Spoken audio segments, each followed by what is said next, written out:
Harry hydrogen chloride believed that he was the last hydrogen chloride molecule left in the forlorn post-apocalyptic world. He listlessly wandered this lonely world, hoping he could one day find someone to bond with. One day, Harry hydrogen chloride came across an enormous television. As soon as he walked up, a commercial flashed onto the screen. Bondless. Seek the perfect permanent bond. Go to perfectbond.com. Enthralled, Harry hydrogen chloride zoomed to the nearest e-cafe. He logged onto his computer, perfectbond.com, and began to search for the perfect permanent force. Oh, there were so many bonds to choose from. Ionic, non-polar covalent, polar covalent, temporary dipole, permanent dipole, hydrogen bonding. The list went on and on. But what would be the best bond for him? He searched and searched for possible bond forces and came across Isaac iodine monochloride and Isabel iodine monochloride. According to perfectbond.com, they were the perfect example of permanent dipole-dipole force. They had matching profiles. They could successfully create a permanent dipole force due to the fact that both of them have dipole moments, which is essential for permanent dipoles. The Lewis dot structure of iodine monochloride consists of a chlorine atom single bonded to an iodine atom with 3 non-bonded pairs of electrons. This means there are 3 bonded pairs of electrons around chlorine and iodine, respectively. It is a diatomic molecule, so it doesn't have a shape. This creates a dipole moment, so there is an unequal charge distribution with a center of positive charge and a center of negative charge. There is a large electronegativity difference between the 2 different elements, resulting in a very polar bond. There is a permanent dipole interactions between 2 molecules of ICl. Iodine has a lower electronegativity, so it has a positive dipole, while chlorine has a negative dipole. Therefore, the electrons are more attracted to it. This bond is sp3 hybridized. The energy required to break the force is 17.2 kilojoules per mole. Their dipole force was not the strongest intermolecular force, but was stronger than that of van der Waals. This compound exists in 2 different polymorphs. AICl exists as black needles, and BICl exists as black platelets.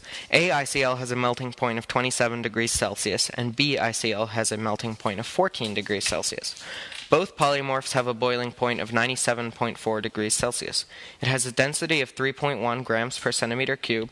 It has a molar mass of 162.35 grams per mole. It is soluble in polar solutions such as water and alcohol. It is a crystalline solid at room temperature. The element percentage of ICl is chlorine, 21.84%, and iodine is 78.16%. As Isaac and Isabel iodine monochloride were partnered in permanent dipole force, they had various uses. ICl is used as a reagent in many organic synthesis reactions. ICl is also used in reactions that form chloroiodoalkanes. Furthermore, ICl is one of the most important ingredients in the Widges solution, which is used to determine the iodine value of a substance. Harry concluded that in order to find the perfect bond mate, he would have to find a molecule with a matching profile. And so, in an act of total desperation, Harry hydrogen chloride began to fill out his profile to find his perfect bond force. As a hydrogen chloride, the choice is obvious: permanent dipole-dipole. Harry hydrogen chloride was a molecule with a dipole moment. His charge distribution could be represented by a center of positive charge and a center of negative charge. The permanent dipole-dipole force that he was looking for could only be found with another molecule of the same nature. So, she would have to be a hydrogen chloride with a dipole-dipole too. He waited and waited. After a couple days, he got a response. It was from another hydrogen chloride molecule named Holly.